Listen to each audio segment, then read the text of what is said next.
Assalamualaikum warahmatullahi wabarakatuh. Salam jumpa pemirsa, senang sekali hari ini saya Korea Hafiza kembali membersamai Anda dalam Bincang iNews.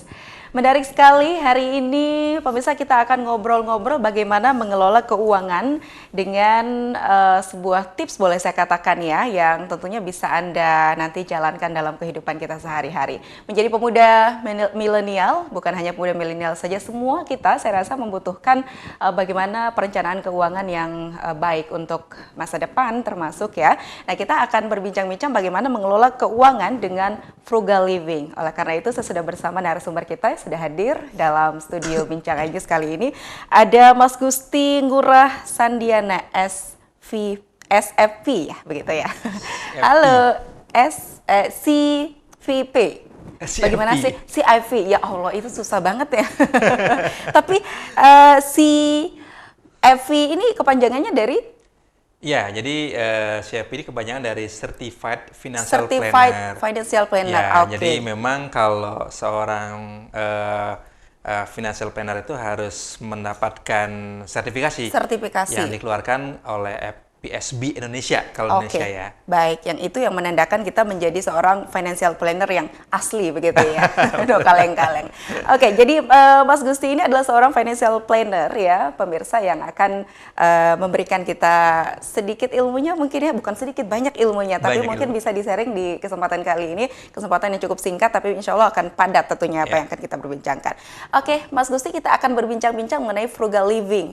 Pastinya mungkin ada juga yang masih asing, apa sih frugal living ini begitu? Ya, jadi sambil perkenalan juga ya. Jadi memang saya di bidang financial planner ini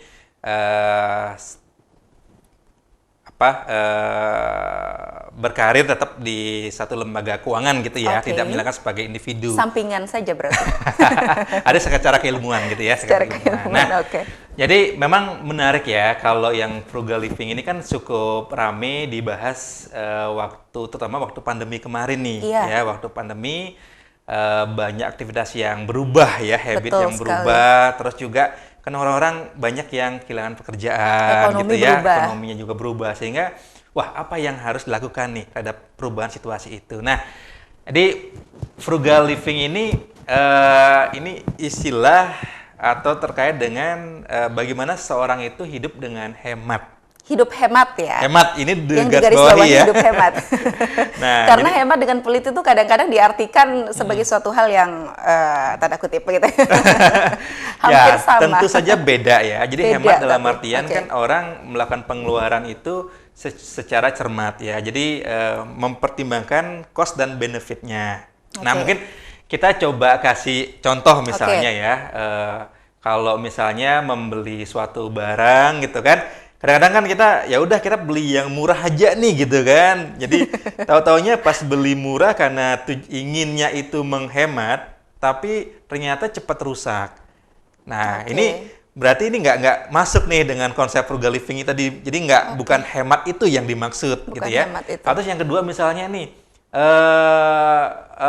kita suka makan di luar gitu ya, bukan di resto atau di kafe gitu ya. Padahal sebenarnya itu bisa dilakukan dengan cara makan di rumah saja atau memasakkan lebih hemat, ya. Jadi yang kita garis bawahi mengenai frugal living ini adalah kebiasaan hidup dengan memilih hidup hemat, ya, cermat gitu ya, dengan mempertimbangkan cost benefitnya.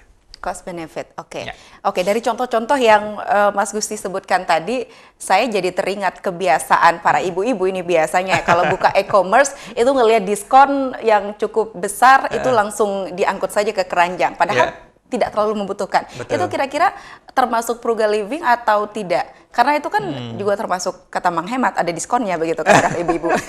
Ya, tapi kita lihat dulu ya, membeli itu apakah sesuai kebutuhan nggak gitu ya. Jadi bedakan antara kebutuhan dan keinginan. Nah itu dia. Kalau antara tadi diskonnya itu betul bahwa ada diskon itu kan jelas adalah pengurang dari belanja kita ya. Tapi ketika dikaitkan dengan apakah membeli itu dengan kebutuhan apa keinginan, kalau memang kebutuhan itu pas banget dibilang frugal living tadi. Tapi karena atau sebaliknya, kalau memang misalnya itu adalah suatu hanya keinginan karena diskon besar nih gitu, akhirnya pengen beli ya tanpa melihat sebenarnya saya nggak terlalu butuh banget sebenarnya, itu justru pemborosan namanya. Justru pemborosan. Ya. Nah, terkadang Mas Gusti yang susah itu membedakan antara keinginan dan juga kebutuhan. Karena sekarang ini banyak keinginan yang kadang jadi kebutuhan juga.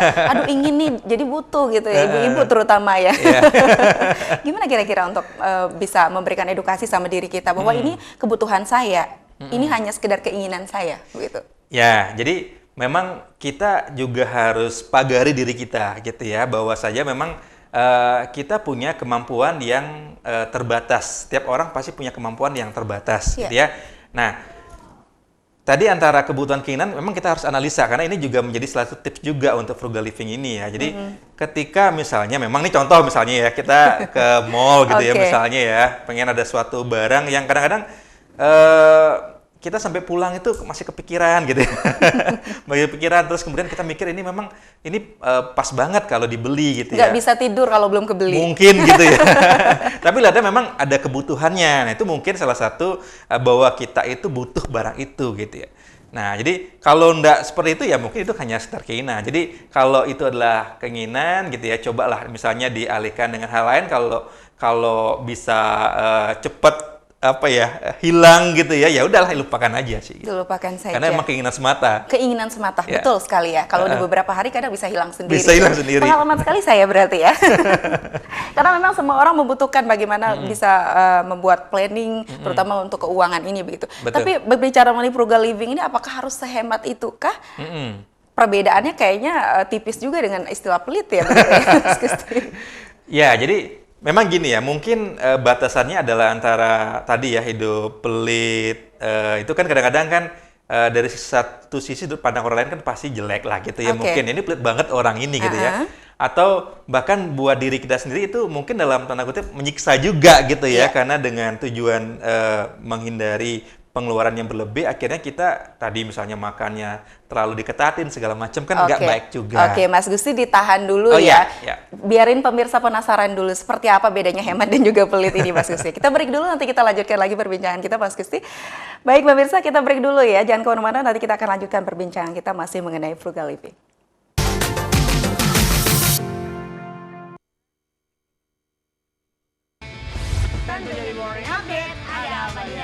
Hadir menemani pagi Anda dengan sajian informasi unik dan menarik. Walabi hutan yang merupakan hewan asli Papua Nugini. Dari Jepang disebut sebagai kare raisu. Menghadirkan bintang tamu yang menginspirasi. Campuran apa ini? Ini lemon. Oh lemon, iya. Kita peras, itu harus dipotongin dengan dekat bagian mata. Kalau nggak Morning dipotong, Update, Senin sampai Jumat pukul 7 pagi di iNews. Selamat datang di iNews Today. Lengkapi pagi Anda dengan update informasi terkini. Apa penyebabnya? Apakah karena aspal ruas jalan ini ambles membentuk lubang? Boleh nggak sih dikasih senjata? Nggak boleh. Saya punya di bawah supervisor. Kita akan langsung bergabung bersama Giselia Nur Ahmad. Sejumlah bahan pokok mulai mengalami kenaikan. iNews Today setiap Senin sampai Jumat pukul 10 pagi di iNews. 3 host ternama Indonesia. Saya Aiman Caksono. Saya Prabowo Revolusi. Saya Abraham Silaban. Membuka tabir. Saya tadi coba ke depan, saudara, tidak ada tempat satupun untuk memarkir mobil. Jadi kalau punya Rubicon di sini rasanya juga sulit. Simproof Golf 13, nomor 29. Kemarin kan supir-supirnya. Oh, ada berapa supirnya? Satu. Pakai mobil apa? Mobil plat merah tuh, Pak. Plat merah. Mengungkap fakta. Rupanya konspirasi itu ini. Oh iya. Apakah jadi capres atau cawapres lagi? Apakah jadi art of impossibility. Negara ini sudah merdeka. Negara ini berdaulat. Ada rakyatnya, ada pemimpinnya, dan harus dihargai oleh semua dunia. Menyuarakan keadilan. Ibu menyebutkan keberatan. Ya betul. Warga mempersoalkan hak kepemilikan tanah di sini. Nengok dia, diangkut-angkut, diludahin mukanya. Ini adalah tulisan tangan dari Shane yang dititipkan kepada saya. Hanya di iNews. Kompilasi seputar keunikan, keajaiban, dan hal-hal menarik di berbagai belahan dunia. Suku Sentinel dipercaya berasal dari Afrika yang bermigrasi ke pulau itu sejak 60.000 tahun yang lalu. Seperti apa sejarah kelam dari tragedi tenggelamnya kapal Titanic? Lantas siapa tokoh di balik anime yang legendaris? OMG setiap hari pukul 8 malam hanya di iNews.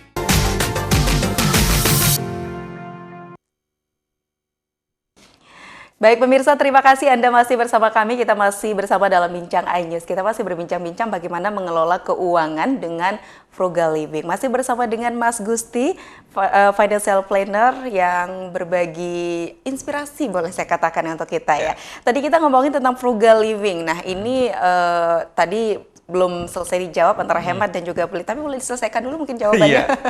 Perbedaan antara pelit dan juga hemat. Ya, jadi tadi kan kita memilih ya, frugal living ini kan kita memilih mungkin di antara level kehidupan yang pelit dengan boros, ada di tengah-tengah mungkin ya, ada tengah-tengahnya gitu ya. Jadi tidak pelit dalam artian kita membatasi semuanya dan tidak juga terlalu jor-joran juga. Jadi dia ada di tengah-tengah. Jadi tadi itu kita akan cermat melakukan pengeluaran itu, mungkin nggak juga dibilang terlalu perhitungan juga ya gitu ya, tapi memang ditinjau tadi ya di antara kebutuhannya itu, apakah itu kebutuhan apa keinginan, terus manfaatnya lebih besar manfaatnya atau biaya yang dikeluarkan justru gitu. Mungkin itu seperti itu sih pembedaannya. Untuk membedakan itu hemat ataupun itu pelit begitu ya. Ya. Oke. Baik, kembali lagi mengenai frugal living. Nah, ini kan kalau berbicara frugal living rata-rata di Indonesia ini kita setiap bulannya itu bergantung pada gaji pokok kita, terutama UMR di masing-masing daerah. Kira-kira kalau berbicara mengenai UMR bisa diterapkan untuk frugal living tidak, Mas Gusti? Ya, sebenarnya kalau frugal living ini kan suatu habit gitu ya, jadi bisa diaplikasikan oleh siapapun dalam kondisi apapun sebenarnya. Apapun pekerjaannya, ya. Tapi tentu saja karena kita berbicara mengenai pengelolaan keuangan, ya tentu saja kan ada nominal yang harus dikelola gitu ya. Katakanlah misalnya ini buat mungkin seorang yang pegawai ataupun karyawan yang mendapatkan penghasilannya itu dari bekerja, otomatis kan dapat gaji gitu ya. Katakanlah misalnya gajinya UMR, bagaimana mengelolanya kan gitu. Nah mungkin kalau kita di sini di Mataram ataupun di Nusa Tenggara Barat dengan nilai UMR 2,5 juta barangkali seperti itu ya, bisa nggak dikelola kan gitu kan. Betul. Nah jadi ada satu tips mungkin ya, jadi kita perlu memilah-milah gitu ya, jadi mengelola dan juga membuat suatu guideline. Katakanlah misalnya dengan 2,5 juta itu misalnya kita bagi menjadi 4 pos misalnya, jadi 40%-nya itu untuk kebutuhan sehari-hari. 40%-nya, jadi kan 2,5 juta, 40%-nya kan 1 juta gitu ya. Kemudian 30%-nya itu untuk kita punya misalnya membayar cicilan, kan hampir semua orang kan pasti punya cicilan gitu ya sekarang ya. Iya, betul. Karena kebutuhan ya. 30%-nya jadi mungkin 750.000. Nah, kemudian yang ketiga adalah 20%-nya ya, atau 500.000-nya itu kita gunakan untuk nabung dan investasi. Ini kan penting nih kan. Nabung dan investasi. Setelah kebutuhan sehari-harinya sudah terpenuhi, kemudian kewajiban tagihannya sudah terpenuhi, perlu juga menyisihkan untuk tabungan dan juga investasi. Karena kan kita tidak hidup di masa ini saja, ya. Nah, baru kemudian sisanya mungkin 10% gitu ya, atau 250.000 dari tadi 2,5 juta itu ya untuk kebutuhan sosial. Barangkali mungkin ya infak sedekah misalnya pun, kalau misalnya ada teman yang menikah itu kita harus berkunjung gitu kan. Nah itu juga bagian dari kehidupan sosial juga. Kalau kebutuhan yang mendesak nanti kira-kira masuk ke persen yang mana? Nah ini kita sering mengenal dengan istilah dana darurat ya. Dana darurat. Jadi memang kebutuhan atau setiap orang itu baik itu individu maupun sudah berkeluarga ini wajib punya sebenarnya. Tentu saja besaran nominalnya itu berbeda-beda antara seorang individu yang masih single dengan yang sudah berkeluarga. Betul. Jadi ada satu kalkulasi yang sering kita gunakan, misalnya kalau seorang yang single itu dia harus menyiapkan dana darurat itu kurang lebih mungkin 3 kali pengeluaran bulanannya. 3 kali pengeluaran bulanannya. Jadi misalnya kalau tadi ya pengeluarannya itu 40%. 40% atau untuk sehari-hari kan itu kan baru sehari-hari. Jadi 1 juta ya kali 3, ya, 3 juta gitu ya. Tapi kalau udah berkeluarga, karena kita harus melindungi juga kebutuhan darurat untuk misalnya kalau seorang suami juga mengcover istri, ada anak, itu mungkin kurang lebih di angka 6 kali pengeluaran bulanan. 6 kali? Wah, luar biasa juga ya. Nah, tapi kita harus punya gitu. Makanya ini yang perlu direncanakan ya. Dan juga di mana dana ini harus ditempatkan juga harus digunakan satu kalkulasi yang pas juga. Oke, ini konsep yang luar biasa. Tapi saya tertarik mengenai menabung tadi. Sedikit boleh saya tahu tips menabung ini sendiri, karena kalau menabung ada juga teman saya pernah dengar berasumsi nabung kalau semakin hari kan itu dolar juga semakin naik kalau berbicara mengenai dolar. Jadi nilai mata uang itu juga akan semakin turun begitu ya. Kira-kira kalau dari Mas Gusti tips dan triks untuk menabung agar nantinya bisa bermanfaat lebih begitu untuk kedepannya seperti apa? Ya, sebenarnya kalau kebiasaan menabung ini memang kita harus pelajari ya. Kalau misalnya butuh pelajari juga. Ya, artinya kalau misalnya kita sebagai orang tua harus kita didik sedini mungkin gitu ya. Ada satu tips barangkali ya buat pemirsa gitu ya. Jadi mungkin kita bisa buat satu diagram gitu ya. Misalnya kalau kita butuh tabungan 1 juta, nanti kita bisa buat satu kotak gitu yang terbagi dari mungkin 6 kotak. Jadi sehari, jadi kita bisa pecah nih, ada 50.000, ada 150, ada seterusnya sampai semuanya 1 juta. Baik. Nah, per hari tinggal dicoret-coret aja nih. Per hari bisa nabung berapa, itu membangun habit. Nah, yang kedua terkait dengan kebiasaan nabung ini juga, memang kadang-kadang kan kita sudah merasa, saya udah lo nabung gitu ya. Padahal sebenarnya kalau nabung pun itu harus dikalkulasi juga, apakah sudah ideal belum tabungannya gitu. Ada tips juga ya. Kalau nabung itu idealnya adalah 10% dari pemasukannya. Jadi kita bisa hitung nih, tadi misalnya ininya ya, dari gaji UMR tadi ya. Tadi kan nabung dan investasi 20% tadi ya. Jadi 10%-nya buat nabung, mungkin 10% lagi buat investasi. Kalau misalnya ada dana-dana sampingan yang datang, itu boleh menjadi tabungan? Bisa. Apakah ideal? Bisa, jadi tambahkan aja lagi. Nah, tambahkan di sana. Jadi harus kurang lebih mungkin 10%. Dan mungkin juga tips juga adalah jangan taruh duit tabungan itu sama dengan duit yang digunakan untuk belanja sehari-hari gitu kan. Kalau taruh sana ya tinggal diambil aja dengan gampangnya, ada banyak ATM ya habis juga gitu. Habis juga. Jadi taruh di tempat yang memang mungkin kita bisa lock ataukah aksesnya atau tidak segampang itulah. Tidak segampang, betul sekali ya. Kalau bisa ditaruh di celengan yang tidak bisa dibuka saja gitu. Oke, kita break kembali Mas Gusti. Nanti kita akan lanjutkan. Menarik sekali perbincangan kita. Pemirsa jangan kemana-mana. Kami akan masih menemani Anda dalam Bincang iNews.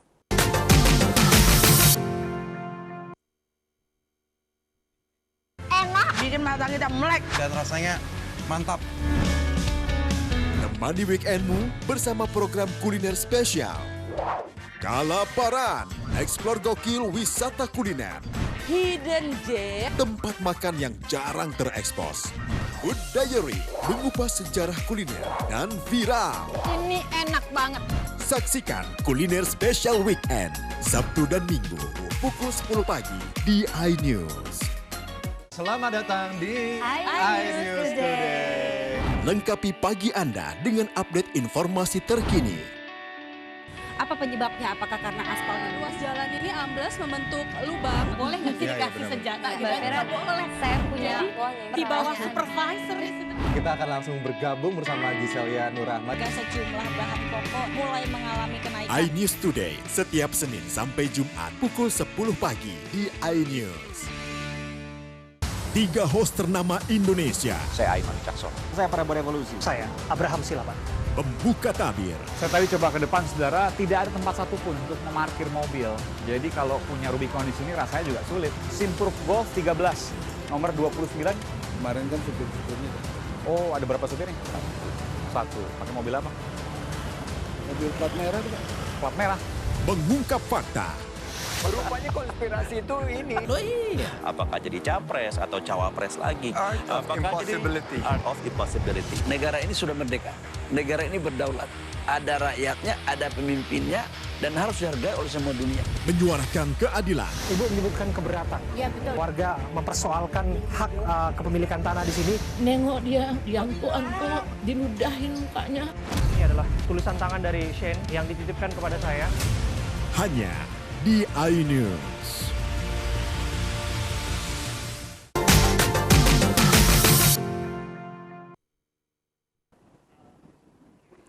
Baik pemirsa, masih dalam Bincang iNews, masih kita berbincang-bincang mengenai mengelola keuangan dengan frugal living. Tadi kita sempat bahas mengenai menabung. Menabung dengan investasi ini kalau boleh saya tahu ini ada perbedaan atau sama sih? Ya, tentu saja berbeda ya. Berbeda. Jadi kalau menabung atau saving itu kan tujuannya adalah menyimpan dana kita gitu ya.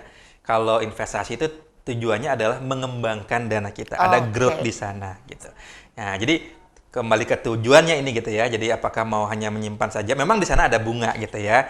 Nah, kalau kita ngomong investasi adalah ada pengembangan atau keuntungan atau return-nya nanti dibandingkan dengan inflasi gitu. Kalau berdasarkan konsep frugal living lebih baik menabung atau lebih baik investasi kira-kira? Sebenarnya tidak ada lebih bagus yang mana ya, tapi kedua-duanya harus dilakukan gitu. Harus dilakukan. Karena kita akan kembali ke kebutuhan tadi ya. Jadi kalau kita misalnya tadi kebutuhannya adalah membentuk dana darurat misalnya ya, tentu saja kita harus menempatkan dana kita di instrumen yang tepat gitu ya. Jadi kalau dana darurat kan situasi yang kita butuh uang itu ada segera. Harus gitu. ada. Harus ada segera misalnya contoh ya. Misalnya ya amit-amit misalnya ada kecelakaan misalnya, kan kita nggak bisa harus kemana nih duitnya gitu ya. Nah kalau itu bukan darurat namanya kan. Nah situasi darurat seperti itu harus ada dananya. Jadi tadi untuk penempatan dananya juga harus tentukan. Misalnya kita harus taruh dulu ada sebagian di tabungan. Nah sebagian juga bisa kita taruh di produk investasi yang sifatnya liquid. Contohnya kayak reksadana pasar uang misalnya. Atau mungkin ada juga kebutuhan lagi, mungkin layer yang berikutnya bisa juga taruh di emas juga. Gitu. Nah kalau menabung emas itu berarti termasuk investasi begitu?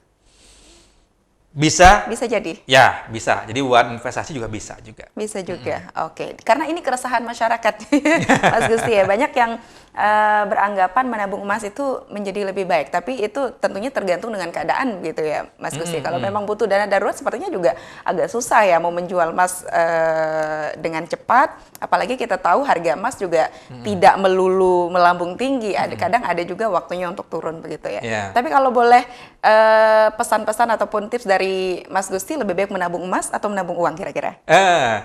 Sebenarnya kita sebelum ke sana itu kita kembali ke tujuan finansialnya dulu. Tujuannya gitu ya. Karena setiap individu itu kan punya tujuan yang berbeda-beda. Jadi tujuan itu contohnya misalnya ya, saya harus spesifik karena kalau misalnya mau melakukan suatu perencanaan itu harus mulai dengan tujuan. Misalnya nih ada satu keluarga yang atau misalnya ada yang single nih mau menikah, kan tujuannya adalah misalnya untuk menyiapkan dana untuk menikah gitu ya. Nah dengan misalnya sudah berkeluarga punya anak, tujuannya beda. Misalnya punya anak nanti tujuannya adalah untuk sekolah gitu. Nah kita nggak bisa langsung ngomong apakah produk ini bagus atau tidak karena kebutuhannya beda-beda. Ya, kebutuhan beda-beda. Jadi kalau misalnya nih, misalnya Mbak Kori butuhannya untuk anaknya nanti sekolah, misalnya di SMP, kita bisa hitung nanti anaknya sekarang usia berapa, pas SMP durasinya berapa lama. Gitu. Itu pun nanti bisa setelah kita sudah bedah seperti itu, kita bisa tentukan produk apa yang cocok gitu. Jadi nggak bisa kita ujuk-ujuk bilang ini bagus, ini enggak. Jadi tidak bisa. Karena personal finance ini kan very personal gitu. Jadi masing-masing kebutuhan itu beda-beda. I see. Saya mengerti sekarang. Tapi balik lagi ke frugal living ini. Kira-kira kalau manfaat dan tujuannya secara umum seperti apa kira-kira Mas Gusti? Ya, jadi manfaatnya sangat banyak ya sebenarnya ya. Jadi kan itu membangkitkan habit yang bagus gitu ya. Karena tujuannya kembali lagi kalau misalnya kita sudah melakukan frugal living kan akhirnya kan banyak orang bilang, wah saya pengen financial freedom gitu ya. Nah itu dia kebebasan finansial. Ya kebebasan finansial atau financial freedom ini kan mungkin idaman seorang ya, atau banyak orang gitu ya. Tapi banyak orang, saya juga mengidamkannya. Ya semua ya, saya juga semua juga gitu ya. Semua sepertinya. Nah tapi mungkin definisi dari financial freedom itu bukan berarti kita pasti harus punya banyak duit tanpa capek kerja segala macam. Mungkin itu bisa dibilang financial freedom, tapi kan tidak semua orang ada di posisi itu. Ya, minimal itu ada beberapa hal ya yang mungkin pemirsa juga bisa dikategorikan di posisi itu. Contohnya misalnya sudah punya dana darurat. Ini pertama dulu gitu ya. Sudah punya dana darurat dulu. Yang kedua punya porsi hutang yang terjaga. Porsi hutang. Iya, karena ini kan Oke. penting ya. Mungkin kalau misalnya tidak punya hutang ya nggak perlu dipikirkan, tapi kebanyakan orang kan punya hutang gitu ya. Nah, jadi porsi hutang ini juga penting ya begitu ya? betul. Tadi kalau saya ngomong dana darurat, mungkin tadi kebutuhan adalah single 3 kali pengeluaran bulanan. Kalau dia itu adalah berkeluarga 6 kali pengeluaran bulanan. Kalau misalnya utang, mungkin idealnya adalah maksimum 30% dari total pengeluaran bulanannya. Pengeluaran cicilan per bulannya. Oke. Kalau lebih dari itu mungkin nanti stres gitu bayar utang doang gitu ya. Oke. Nah, terus yang ketiga, memiliki tabungan dan juga investasi tadi.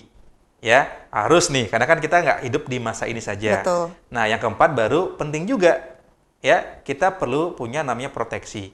Ya, Perlindungan. biasanya lewat produk-produk asuransi. Asuransi. Nah, kalau itu udah termaintain semuanya, ya kita bisa definisikan tadi itu. Secara umum. Secara umum. Kebebasan finansial itu seperti itu. Oke, baik. Baik, Mas Gusti, sebagai closing statement, pandangan terakhir dari Mas Gusti seperti apa? Mungkin ada sedikit tips dan triks secara umum begitu ya, bagaimana agar bisa menjaga keuangan tetap stabil, terutama untuk keluarga. Boleh disampaikan kepada pemirsa, silahkan. Ya, jadi memang frugal living ini adalah suatu habit yang memang harus dibiasakan ya, dimiliki oleh baik itu dia sebagai individu maupun nanti di keluarganya, gitu ya. Tapi ada beberapa hal yang memang konsep frugal living ini memang harus benar-benar dipahami. Contohnya nomor satu adalah dalam melakukan satu pengelolaan keuangan ya, atau dalam satu tadi frugal living tadi itu harus pastikan punya goal keuangan dulu, set a goal dulu, apa tujuannya. Jadi jangan ujug-ujug langsung ke produk ya. Harus tujuan dulu. Ya kan banyak nih tadi misalnya apakah saya pengen membentuk dana pensiun misalnya. Saya pengen untuk dana pendidikan anak. Nah, harus punya tujuan keuangan. Yang kedua, harus juga bisa menganalisa ya, mana itu kebutuhan, mana itu keinginan. Baik. Ya. Nah, jadi harus tahu nih gitu, jangan sampai nanti karena keinginan akhirnya jebol keuangannya ini, padahal itu sebenarnya nggak butuh gitu ya. Nah, itu juga harus dimiliki juga gitu ya. Terus kemudian jangan FOMO ya, FOMO tuh ikut-ikutan ya. Jadi kan biasa nih, ini biasa muncul di kalangan anak muda ya, misalnya ada satu tren baru gitu. Satu yang pakai HP yang ini. Ya, semua kita bukan mau, anti gitu tren ya, bukan ya. Tapi karena tadi kembali kepada kebutuhan gitu ya. Apakah butuh nggak handphone misalnya? Kalau memang kebutuhannya untuk misalnya untuk bekerja itu cukup, ya udah gitu. Nggak perlu lagi ikut-ikutan yang lain, misalnya beli yang baru. Nggak perlu gitu ya. Baik. Nah, itu mungkin tipsnya ya. Tipsnya ya, oke. Tadi adalah bagaimana kita bisa menentukan tujuan, kemudian menganalisa kebutuhan dan juga keinginan. Kadang ini yang menjadi hal yang cukup sulit ya pemirsa ya, bagaimana untuk membedakan kebutuhan dan juga keinginan. Tapi saya rasa dengan kita bisa mempelajari sekali lagi keadaan kita dan juga bagaimana keadaan keuangan, salah satunya bisa Anda coba dengan menggunakan frugal living ini, dipelajari dulu seperti apa konsepnya, dipahami. Terima kasih Mas Gusti sudah memberikan inspirasinya luar biasa. Semoga Mas Gusti nanti juga bisa memberikan yang lebih lagi ya, ilmu-ilmunya ya, untuk kedepannya bisa berbincang-bincang lagi bersama kami. Terima kasih kembali Mbak Kori. Baik, pemirsa, demikian Bincang Ayu kali ini. Sekali lagi semoga kita bisa mengelola keuangan dengan baik, salah satunya dengan frugal living ini. Saya Kori Hafizah pamit undur diri, terima kasih atas kebersamaan Anda. Wassalamualaikum warahmatullahi wabarakatuh. Sampai jumpa.